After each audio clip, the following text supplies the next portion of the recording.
Hey there, welcome back to Bill's Seadoo Midlife Crisis. Today is a very unplanned video. I wasn't even planning to make a video about this, but it went all sideways and it was a bit of a disaster. So now it's a bit of a cautionary tale of what not to do. So let me explain. Down here is where the battery goes in my GTX. This is it's kind of covered up, but this is my GTX, the suspension model.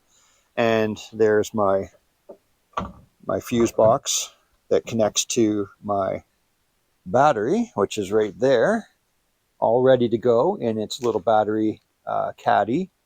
And normally it sits down in here on this thing, which is installed down there, which is, I now know, the battery tray. And that's actually my sonar transmitter, or whatever it's called, the thing that sends out the sonar signals for my depth finder. And normally you place the battery on top. This is usually sitting up like this, like nice and level. And you place the battery on here like so, and you put a screw down through the battery caddy into there, and one into what used to be the same thing on this side. And here's what I did. I put the battery down. It's pretty awkward to get the battery in here. Like, this is a really terrible design. It's really hard. You got to kind of you fiddle around with it. You get it down in there and it's all fine, but it's not that easy. And then you have to then you connect, and you snap this back on, which is not that big a deal, and then you connect the battery. So I had the battery back in there, and it was sitting here, on the caddy, and I put this bolt in, which is this bolt right here. And normally it just goes through the caddy and screws in there, and it's all fine. It holds the caddy down and everything's fine. This one I screwed in and I cross-threaded it. It's really awkward to get at, so I mean, I have no one to blame but myself, but I did cross-thread it. This is not the bolt, by the way. This is my MacGyver fix. And what happened is, if you can see in there, there's a brass sleeve that is just pressure fit in there, and it's brass with nylon, so that's how it stays tight. But it's also not super strong, and when I cross-threaded it, I broke it free and it just started spinning. So with good luck, I got just enough of the bolt in there that I couldn't get it back out. I literally couldn't get it back out. And there's no way, even though you can't see this when it's in there, but I now know, like, there's no access to the bottom of the bolt or that sleeve. So you can't do anything. I was basically SOL. So with the battery still attached here, thankfully it was loose so I could move it around. I was able to get out the 1, 2, 3, 4 bolts that hold this thing to the bottom of hold it down there. You can see where the green markings are. That's where those bolts or screws go. And thankfully I was able to get at those, bring the whole thing out, disconnect the sonar, and drill that out. First I had to cut the bolt, and then I had to drill that out, and then all I've done is taken another bolt, put it in upside down, put another bolt there so I could secure it there. So the battery is going to sit just a smidge up. Shouldn't be a problem. And then I've just got these bolts that are going to secure.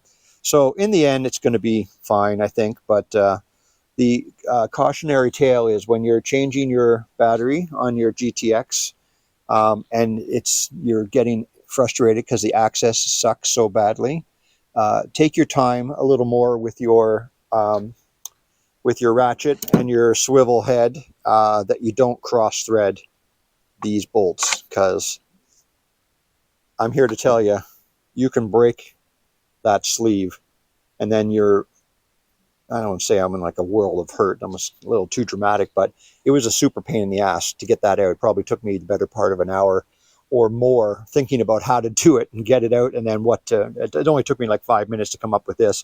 But what should have been a 10-minute job turned into like a 3-hour job. So don't do that. Maybe once I get this put back in, I'll show you how it looks. Maybe not. Anyway, there's your cautionary tale. Don't be like me and get frustrated and go too fast and then make stupid mistakes. Yep, That's my MO, stupid mistakes. I learn by stupid mistakes. All right, mission complete. Battery installed again. So I think you can see it pretty well, but everything's good. Got my, on my negative there, I have my bilge pump and my battery tender. Let me show you, which is right here. That's my battery tender, which is going to come up into my compartment right there in that little hole. So that's going to sit down here like so, and that pops up there, and I'm just going to put a little rubbery grommet around there, and then when I want to charge my battery, I just plug in there without having to take this out, which is a nice way to be able to do that. And there's the positive all hooked up. The one thing that was you never know when you're buying a new or used craft. You can't really see this, but I think you'll be able to see this down there. But so there's the stator. It's not called a stator. It's called a, oh boy. It's the thing the power connects to, power relay. And it was just sitting there, not attached to anything. It's supposed to be attached to the battery tray, and it wasn't. So I reattached it. So I ran this, who knows how long that's been running with that just floating around in there, just held on by the two wires. So that is my job completed, hopefully. I'll get the key and we'll fire this baby up and make sure she's running, and that'll be the end of that job. Okay, so here we are. We're gonna plug in and see what happens here on the screen. And it's alive. Okay, well, that's a good sign. And here we go. And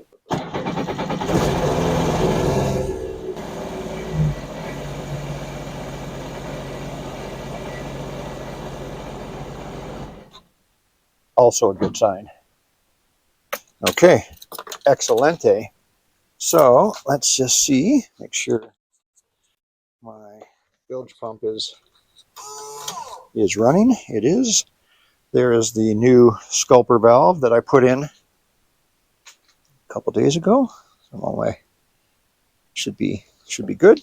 Okay, one final look at the compartment reinstalled with my handy little craft room piece of adhesive foam that I just stuck on there so that this wouldn't keep falling through.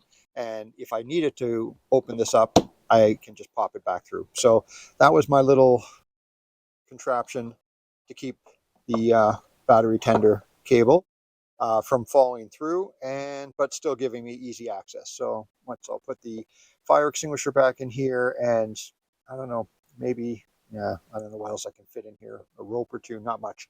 And then the other side is just going to be, I'm not sure how we're going to organize it all up. Anyway, got to put the cover back on the back deck, and this job is done. Thanks for watching.